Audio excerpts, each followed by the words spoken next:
it's Evelyn here. And let me tell you something right from the jump. I wasn't planning to disappear. I wasn't planning to do anything bold, scandalous, or particularly self-serving. But when my daughter dropped her French bulldog on my porch and jetted off to Bali with her husband and 3 tan, Instagram-smiling children, well, I did what any responsible grandmother with a touch of rage and a locked savings folder might do. I booked myself a ticket to the Maldives. But first, let me tell you how it started. It was a Tuesday morning, cold. The kind of cold that creeps into your bones and makes even hot coffee feel like a mild insult. I was curled up in my cardigan, watching reruns of some cheerful British show where no one ever yells, when my daughter, Eliza, burst through the door in a flurry of faux leather luggage and high-pitched chaos. "Mama, thank God you're home. Okay, so here's his food, his blanket, and the special probiotic chewies. Don't forget the 10 a.m. belly rub. That's non-negotiable, or he pouts." She kissed me on the cheek, tossed a pink leash onto my kitchen counter, and deposited Sir Basil, yes, Basil, into my arms. I blinked. "You're going somewhere?" I asked. She was already halfway to the car, where her husband, Greg, sat revving the engine like he was a getaway driver in some slick Netflix crime series. "Maldives," she called over her shoulder. "Last-minute family trip. Greg's company retreat, but it's at a 5-star resort, so family comes too. Love you. Thank you. You're the best." And just like that, the tires crunched over gravel, and they were gone. Sir Basil looked up at me with those bulging eyes, already farting in his little tartan sweater. No phone call.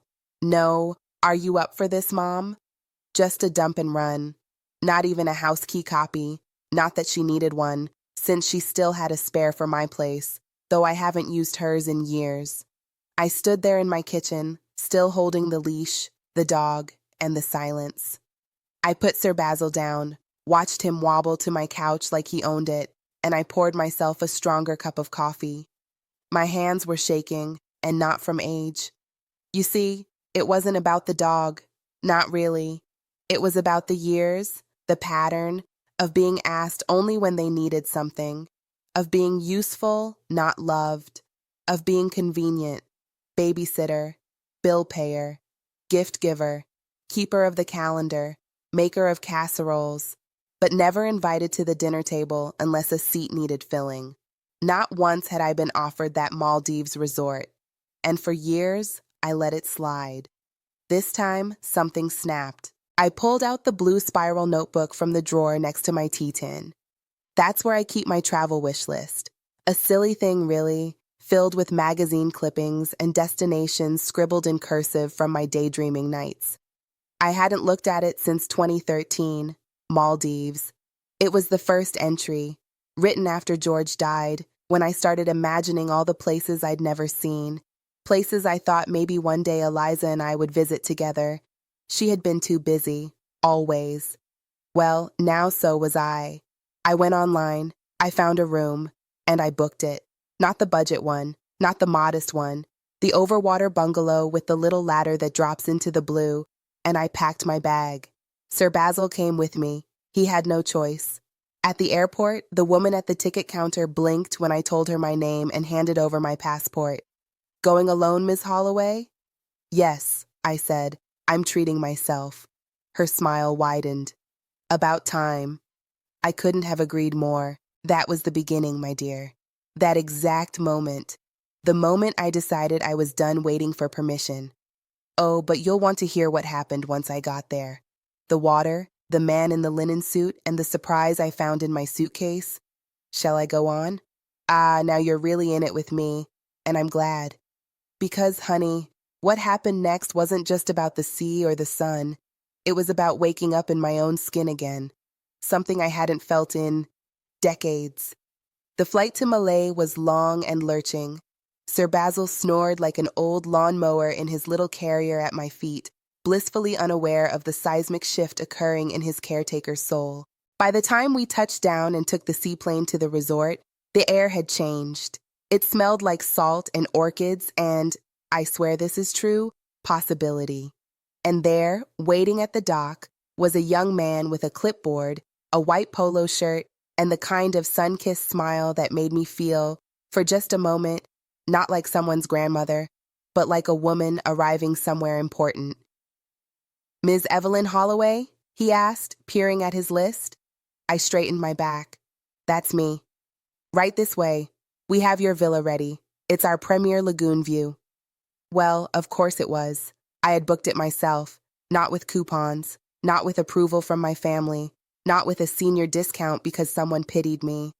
With my money, my own quiet, careful, stitched-together savings, the fund I used to call Maybe Someday and had nearly emptied on birthday gifts and last-minute wire transfers for emergencies that always involved someone else's poor planning. That night, I stood barefoot on the deck of my villa, staring out at the vast blue, the kind of blue that stretches endlessly and asks nothing of you. Sir Basil was curled up on a white cushion, snoring as usual. His little tongue stuck out, utterly unbothered. I raised my glass of chilled white wine and said aloud to no one in particular, to disappearing without apology. And then came the knock. A soft, polite tap on my door. I startled. Who would be knocking here? I hadn't told anyone I was coming, not even Blythe, my neighbor, and certainly not Eliza. I opened the door halfway, and there stood a man in a pale linen suit, tall, tanned, white hair cropped close, a thin, weathered face, handsome in the way of someone who'd lived interesting years. He held a small tray with a bottle of wine and 2 glasses. "Apologies," he said, a British accent curling through his words. "I didn't mean to startle you. I'm next door, just arrived myself. I thought, well, you looked like someone who might enjoy a drink on her first night here." I blinked. I looked at the tray, then at his face, then back at the tray. My first instinct was to say no, of course. Polite, safe, predictable. But something in me, maybe the same spark that had hit book now, said otherwise. "I'd love that," I said. He smiled, and it was not the kind of smile that patronizes or flatters. It was a recognition. The smile of someone who had also crossed oceans to find a quiet corner of the world where he could be again. His name was Richard. Divorced. Retired from some kind of international consultancy that sounded terribly vague and terribly expensive. He had kind eyes and a voice that didn't rush. We sat on my deck, the wine between us, the ocean murmuring in the background like a lullaby. "May I ask what brought you here, Evelyn?" he said gently. I looked out over the water, my bare feet tucked beneath me, the night warm on my shoulders. "My daughter left me with her dog and flew here with her family," I said. "But I decided I deserved the view too." He chuckled, low and genuine. "Cheers to that." We talked until nearly midnight. Not once did he ask what I used to do, or how old I was, or if I had grandchildren. He asked what I liked: books, gardens, painting, the way cardamom tastes in warm milk. Do you know the last time someone asked me a question that wasn't tied to solving a problem for them? Neither do I. That night, I slept with the doors open to the sea, the breeze soft as breath across my face. I didn't dream. I didn't need to. Because for the first time in a long time, I wasn't in someone else's story. I was in mine. But of course, peace is never left undisturbed for long, is it? There was a message the next morning, from Eliza, and oh, what a message it was. It came in the morning, that message, not a phone call, not a knock at the door, a blinking notification on my phone, tucked beneath the sun hat I'd left on the lounge chair. I was sitting on the veranda with Sir Basil asleep on my feet, the sun warm against my back, sipping something local and citrusy from a tall glass. I felt, dare I say it, light. My body, my mind, all of it felt like it had unclenched for the first time in years. And then the screen lit up.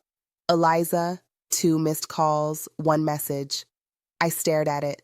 I had told myself I wouldn't look, that I'd left them behind for a week at least. But curiosity? Oh, it's a stubborn thing, isn't it? I opened it. "Mom, where are you? The house is locked, you're not answering, and someone posted an Instagram story from the Maldives that looked exactly like you in the background. Please tell me this is some mix-up. Call me back ASAP. So someone had spotted me. Well, that resort bar had been full of influencers with camera phones and ring lights. I suppose it was only a matter of time before someone caught a glimpse of the old woman in the caftan with the little dog sipping cocktails like royalty. I smiled. That's exactly how I looked. That's exactly what I was doing. I didn't reply. Not yet. Instead, I set the phone down, stood up, and walked barefoot into the sea. I floated on my back and let the salt cradle me, and I thought, let her wait. Later that afternoon, I sat down and typed my response, careful and calm. Dear Eliza, I've decided to take a little vacation. Basil is with me, safe, fed, and snoring as always. You left him with no warning, no plan, and no gratitude. I took that as permission to make a plan of my own. Please do not panic. I'm not lost. I'm finally found. Mom.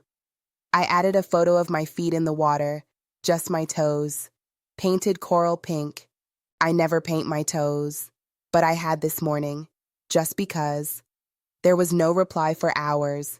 I assumed she was too stunned to form words. Good. Let her feel that emptiness. Let her feel what it's like to knock and find the door locked for once. When I came back to the room after dinner, there were 3 messages waiting. The first was from Eliza. I honestly can't believe you would abandon us like this. I trusted you with Basil. What am I supposed to tell the kids? The second was angrier. Greg says this is a cry for attention. Is that what this is? Because it's really hurtful, Mom. And the third was something else entirely. You knew we were planning to extend our trip. I told you this retreat might run long. We need you home by Friday. I have 2 events and no backup sitter. Don't be selfish. Selfish. That word hit me like a slap, but not in the way she thought. No, it hit me like an old truth rising from the deep. I had spent my entire adult life terrified of being called that word. Selfish. So I had bent. I had given. I had rearranged and accommodated and swallowed every pang of resentment like it was communion. I had paid tuition, watched their dog, helped with the down payment, funded ballet lessons, braces, vacations I wasn't invited on. I had sat quietly at dinners while they laughed around me, never once asking how I was doing. And now I was selfish, because I had slipped away, unnoticed, and let myself rest. I turned off my phone. I walked down to the beach in my nightgown, and I wept. Not out of guilt, not out of regret, but out of grief. For every missed moment I had given away like it was worth nothing. For every painting class I never signed up for every museum trip I skipped because someone needed me. For the woman I could have been if I'd known, just a little earlier, that it was okay to want something for myself. When I returned to the villa, Richard was waiting outside his own door. He didn't say anything, just offered me a chair and a quiet space. After a while, I said softly, "They called me selfish." He didn't flinch. He simply poured me a glass of water and said, "Then it sounds like you're doing something right." The next morning, I woke to a knock at my door. It wasn't Richard. It wasn't room service. It was Eliza. Standing there, sunglasses pushed into her hair, her face taut with travel intention, her arms crossed. She had come for her dog, but she wasn't prepared for what I was about to say. She stood there in that blinding white linen dress, one hand on her hip, the other gripping her oversized phone like it was a badge of authority. Her tan was fresh, her lip gloss gleamed, and not a single hair was out of place. My daughter who had flown across the globe, not because she missed me, but because I had disrupted the ecosystem of her convenience. "Mama," she said, tight-lipped, "what are you doing?" I didn't answer right away. I let her stew in the silence, in the sound of the waves, in the way the breeze caught the hem of my cotton robe, the one I'd picked up from a little shop on the beach that morning, bright turquoise, with thread that shimmered like fish scales. Sir Basil barked once and flopped onto the cool tile. Traitor. Eliza looked around the bungalow like she couldn't believe it existed. You came here, alone, with the dog, without telling anyone. You scared the hell out of us. You left him, I said simply. You didn't ask if I had plans. You didn't even ask if I was well. You just assumed I'd be there, like the spare key or the standing mixer you use twice a year. She blinked, that wounded look rising, the one that used to twist my heart into knots. Oh, come on, it was a favor. I trusted you. I needed help. Families help each other. I leaned against the doorframe. No, mothers help, daughters take. That's been our rhythm for years, hasn't it? Her mouth opened, but she had nothing. Just silence, fluttering between us like the linen curtains in the breeze. And when I stopped playing the role, I added, you flew across the world. Not for love, not because you missed me, because your schedule collapsed without me. She stepped forward then, a hand on my arm, too gentle to be sincere. Mama, please, this isn't you. You don't run off. You don't do things like this. I looked at her hand, then at her face, and I said something that surprised even me. This is me, the part of me you never wanted to know. She pulled back like I'd burned her. Eliza wasn't used to being on the outside of someone's peace. She was used to managing things. She did it with her children, her husband, her friends. Everyone adored her until she didn't need them anymore. But now, here she was, facing a mother who had quietly unplugged from the machine. You're upset, she said, softening her voice. I get it. But this is dramatic. I laughed then, not bitter, not sarcastic, just tired. Dramatic is flying halfway around the world to collect a dog. Dramatic is calling your mother selfish because she took a single week for herself after years of being your unpaid support staff. Support staff? She repeated, like the word stung. Oh, don't look so shocked. You know it's true. Every time you've said we need you, what you've meant is, we can't be bothered to figure this out ourselves. I thought you wanted to help, she whispered. You always helped. Because I loved you, I said, and my voice cracked.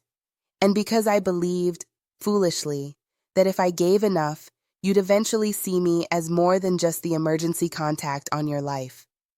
Eliza's mouth trembled. I almost softened. Almost. But then she said, so, what now? You're just not coming home? And I smiled. Not until I've forgotten the sound of being needed. Not until I've remembered what it feels like to want something again. She looked down at her sandals, jaw clenched. When she looked up, her voice was smaller. Daddy would be so disappointed in this. Ah, there it was. The dagger, the old standby. But darling, let me tell you something about being a widow. The grief softens, yes, but the guilt sticks around like fog. And Eliza knew just where to place her words. I didn't flinch. No, Eliza. Your father would have been disappointed in what I allowed. He would have hated that I gave away so much of myself. He didn't raise me to be a shadow in my own home. She looked at me then, really looked, and I saw it happen. Not understanding, but fear. She was losing control of me, and she didn't know what I'd become without her hands on the reins. She shifted, squinted toward the beach. Well, Basil needs routine, and he's used to sleeping on a heated pad. He sleeps at the foot of my bed now, I said. No pad, just a dog blanket and a snore like a tractor. She blinked, stunned. And he's fine, I added, just like you'll be. I stepped back, not angry, not smug, just done. Eliza, I said softly, this isn't a rebellion. This is a return. I'm not punishing you. I'm reclaiming me. And then I closed the door. Not hard, not dramatically, just enough. Enough to let the silence hold. I stood there for a long time, my hand resting on the knob. I half expected her to knock again, cry, rage, beg. She didn't. After a while, I heard her footsteps fade down the path, the soft whine of a golf cart whisking her away, and then quiet again. A quiet I had earned. But what happened that evening? Oh, that was something else. You see, I wasn't the only one reclaiming something on that island. Next came the knock I didn't expect, from someone who saw me clearly. That knock came just after sunset. Not urgent, not heavy, just there. I had just returned from my evening swim, hair still damp, my robe wrapped tight, the air kissed with sea salt and the scent of gardenia. Basil was asleep again, as always, dreaming of his next bowl of lamb pâté or someone's unattended sandwich. I opened the door, expecting perhaps a housekeeper or someone delivering another note from Eliza. But it wasn't a stranger. It was Richard, in a dark blue shirt, barefoot, holding a small ceramic bowl in both hands. "Coconut sorbet," he said. They were giving it away like blessings. I laughed. It felt good to laugh. "Then come in and deliver mine." We sat out on the deck again, beneath the stars that showed up like they had been waiting for someone to notice them. Not a word between us for a while. Just the soft clink of spoons and the hush of the waves. "You're glowing tonight," he said gently. I looked out toward the water. "It's the sound of not apologizing for existing." He nodded. "I could hear it in your voice this morning. Something had shifted." I told him everything. I don't know why. Maybe because he wasn't part of my old life. Maybe because he had no stake in my guilt. He simply listened, that rare kind of listening that doesn't try to fix or soften or explain. When I finished, he sat back and said, "You didn't leave them, Evelyn. You returned to yourself." That's when I realized I wasn't crying. I wasn't even shaking. I was still. He didn't kiss me. He didn't need to. But before he left, he placed a folded piece of paper on the table. His address. A real one, not a hotel room or a WhatsApp number. A place. A door. "In case you ever want to disappear again," he said. "With company this time." I smiled. "I'll think about it." When I woke the next morning, there was no drama, no final message, no panicked calls, just sun and coffee and the stillness of peace. I packed slowly, savoring every movement. One white linen dress, one soft journal, a necklace I'd bought in a stall from a woman with kind eyes and sand between her toes. Before I left the villa, I sat on the edge of the bed and placed a note on the pillow. This week was a gift, not from the resort, not from the sea, from me to myself. I'm sorry it took me 71 years to sign the card. At the airport, I turned my phone on again. Dozens of messages. Most were noise, but one, just one, came from Emily, my granddaughter. "Grandma, I saw Mom's stories. I'm proud of you. And I want to hear everything when you're home, especially about the man in the linen suit."